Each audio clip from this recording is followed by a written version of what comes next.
garage door torsion springs will fracture somewhere in there eventually. Mine did.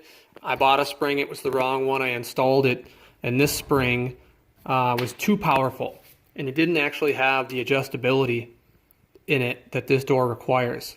I have dual 7-foot single doors. I have the old spring for reference over there, and I have the old spring that I took off here. The old spring was 24 inches long, 2 inches in diameter, and I had to match the wire size. I can't remember what that was off my top of my head. I think it was 0.236 thousandths of an inch, I think. So I got this at Menards, wasn't the right one, and I ordered the new one from like Garage Door Springs Direct or something like that. It was $50, not a bad deal. So when you tighten the spring, the rule of thumb is 4 quarter turns per foot of door. So this is a 7-foot door, so that's 28 quarter turns. And then you adjust from there if you need to. The important thing to know about this is that the drums that wind up or reel up the cables are actually what lift the door. They're attached to the bottom of the door. These reel up in a counterclockwise direction, and the spring needs to have enough load on it, enough tension on it, enough pressure on this bar that the drums are tied to. It needs to be strong enough and have enough travel so that when the door is all the way up in the upper track in the open position, that there remains tension on these cables. Or the cables will be loose and they will jump off the drum, and you'll go to hit the door to close it, and these will get, like your fishing string will come off your reel, and they'll just get bound up and loaded up onto here or over here, and it'll happen on both sides because each drum is equal on the bar. That's what happened to me.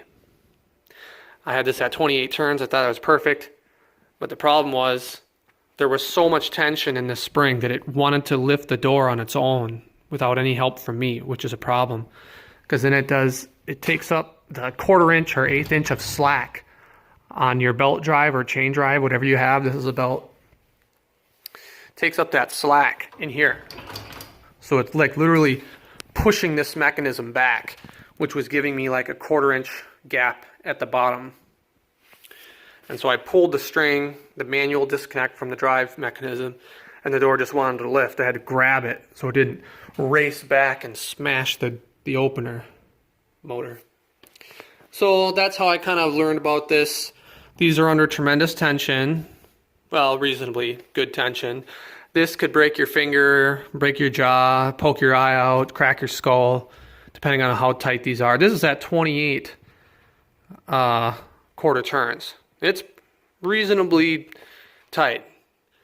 So the spring I'm going to be replacing this with isn't going to be so powerful that it wants to lift the door, but it will have enough tensionability on it to keep this tight when this thing is all the way loaded up. When this thing is turned all the way, there will still remain some tension on here without so much power on the spring that it wants to lift the door on its own. Kind of a long explanation, but that's the key element here. Your cables lift the door. Your spring helps your motor lift the door up because it can't do it on its own. As it's reeling up counterclockwise, the cable is being stored on this shaft. It's graduated. You have one tall one, you have a transition step, which is this one here, and then you have these threads here where the majority of the cable will end up. And as it's going counterclockwise, this spring is offloading its tension. Okay? And if it unloads all of its tension, it will no longer have any tension on your cables, and these will jump off the drums. Or also what could potentially happen is that now the garage door motor could be working in reverse direction, pulling this door up against the spring. The spring will now load in the reverse direction as you bottom out that tension. Now it's going to pull against that spring, and that's not a good thing either. So you got to have the right garage door spring, simply put. So I'm going to back this spring down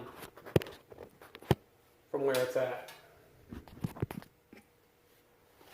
which involves a precarious act of placing half-inch bars in the cones, the receptacle cones, taking this tension off, backing it down slowly, letting it rest, and then cycling one at a time. It wouldn't hurt to stand offset from the rod of death as you do this, because you could shatter a tooth, break your elbow, anything in the path of this thing. If it slips out of your grip, it's gonna hurt if it doesn't break.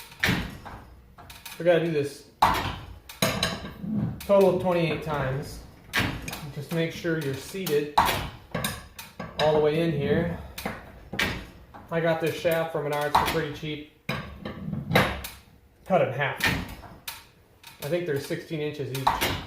So as I put these in the holes, these cones, I let it down, but I keep the tension. So you don't want to just let it down fast. You kind of let it down slowly so you can feel that you're maintaining the tension. Also, the spring may want to recoil or move from its position that it's in. So keep a good eye on it and try to anticipate that.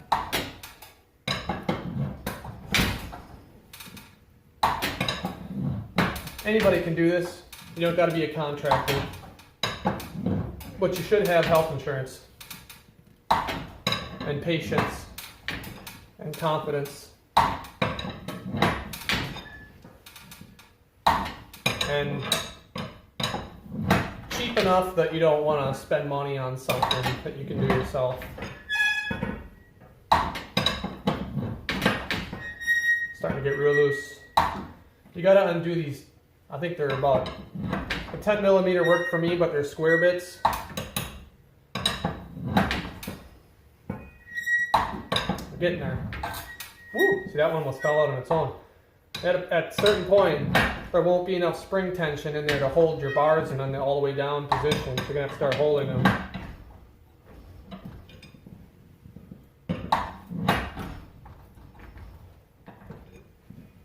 Almost there. There we are.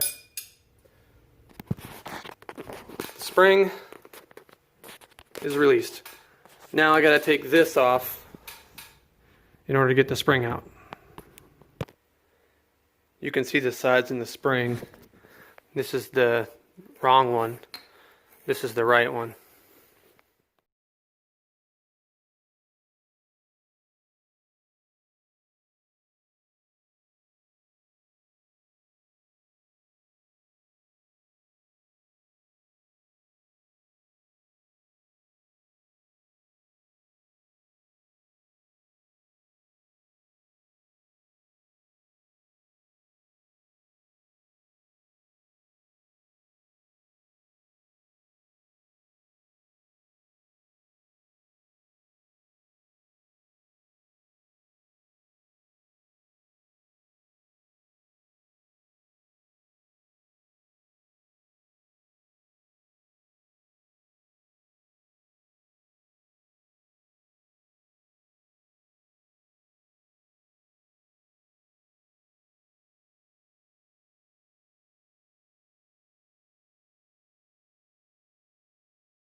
29 quarter turns worked out for me. I could have done 28.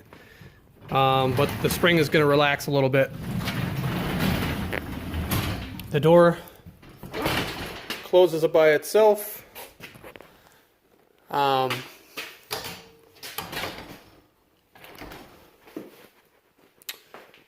Yeah. 29 quarter turns. 28 or 29 would be just fine.